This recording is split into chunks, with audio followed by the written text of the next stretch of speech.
Suppose you are offered $9,400 today, but you must make the following payments for the following 4 years. Year 1, $4,500, year 2, $31, year 3, $24, and year 4, $1,800. What is the IRR for this offer? Well, let's calculate the IRR using our IRR function. It says 11.65%.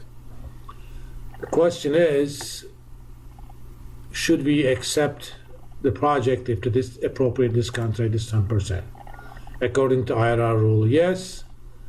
And on part C, if discount rate is 20%, according to IRR rule, no. What is the NPV of the offer if the appropriate discount rate is 10% or 20%? NPV of using that rate of future cash flows minus the initial one.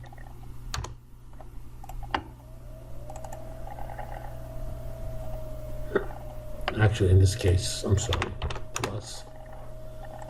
At 10%, net present value is actually negative. Even though IRR is 11.65, it says accepted, but NPV rule says it doesn't.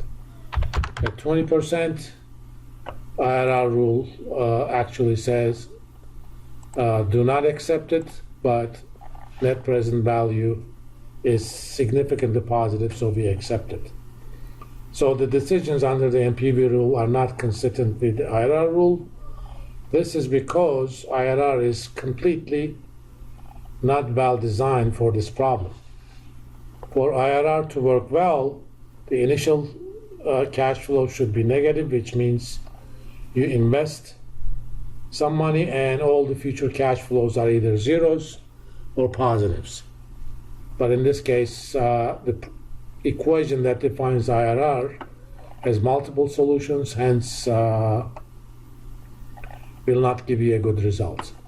We can also take these cash flows, take it to our template.